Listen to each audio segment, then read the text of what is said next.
Hello, church. A couple days ago, when I talked to one person, he asked me a question.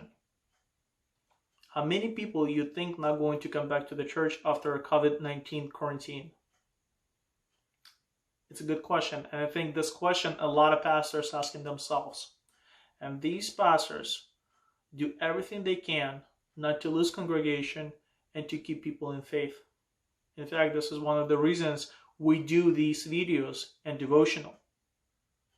However, whether we agree or disagree with it, we're going to lose some people. And this is not pessimistic prophecy or negative talk. This is something what the Bible mentioned 2,000 years ago. Let's all together open 1 Timothy chapter 4. Please, right now, pause the video and read the entire chapter.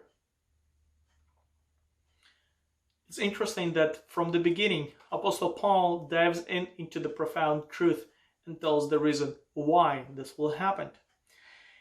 He said, "Now the Spirit expressly says that in the later times, some people will depart from the faith."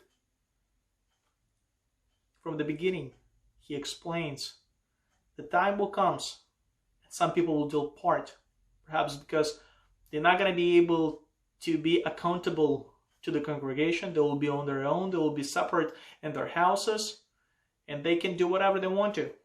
And nobody knows what they will be devoting themselves to.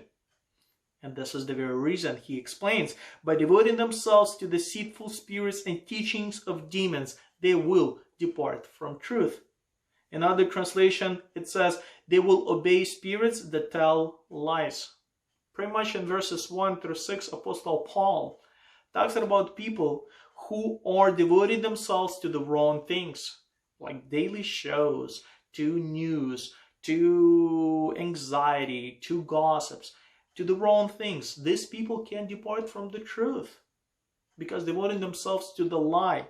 In verses 6 through 10, Apostle Paul talks about what should be the target of your devotion. What do you choose to focus on? And then verses 10 through 16, Apostle Paul writes to Timothy, what is devotional? If you Google what is devotional, it says it's religious worship. But if you Google devotion, it says commitment or dedication to some purpose. Therefore, what is that purpose that you are committed to? Are you committed to the shows, to the cartoons, to video games, or Netflix that is so hard to give up? Some people committed to daily news. There must be in our schedule. How much time are we committed to the purpose of wasting our time?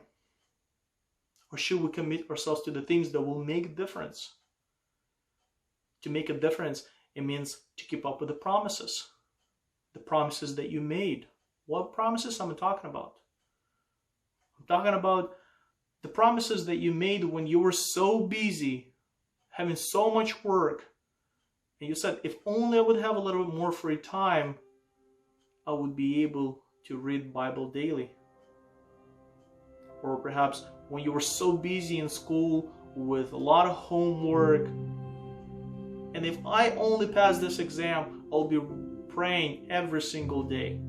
Or if I drive and I get a ticket, God, if only you're gonna help me to get rid of this ticket, I'll stop listening to the bad music and I'll stop watching bad stuff and I'll be devoting to myself to you. However, a lot of times we forget the very promise that we made to God when we were baptized. And that promise was to serve God with clear conscience through the resurrection of Jesus Christ. Therefore, what is devotion? True devotion is a zeal. A zealous person is a person who spends a lot of time and energy of things that he believes. That person is enthusiastic, passionate, earnest, and his heart is on fire for Jesus Christ. Devotion is a willingness to serve God and pray. Do you have that willingness to serve God in your family? Therefore, what is devotional? Devotional is something that will lead you to be connected with God. It can be music, it can be video, it can be a sermon, live stream. It can be fellowship with brothers and sisters that you can talk on the phone. This is devotional. In 1 Timothy chapter 4, there's a few key verses, and I think they are verses 7 and 8. Apostle Paul writes to Timothy, people tell silly stories that do not agree with God's truth. Don't follow what these stories teach. However, he's saying, devote yourself to something else. You know why? Because all those stories that bring anxiety, they bring confusion, insecurity, false information. But he says, but teach yourself to be devoted to God. It is your responsibility how much you are devoted to God and how much blessings you receive from God. He continues, there can be things that are not sinful that you can devote yourself to. Training your body helps you in some ways. Perhaps you can devote yourself to daily push-ups, squats, they're really good. Or healthy eating, it's really good. Or spending time with your family playing board games, they're good. But they're not most important. Something that will truly bring the blessing and the benefit for your life is this. But devotion to God helps you in every way. It brings you blessing in this life and in the future life too. It will bring blessing into the eternal life. Therefore, devotion to God will help you to be a blessing.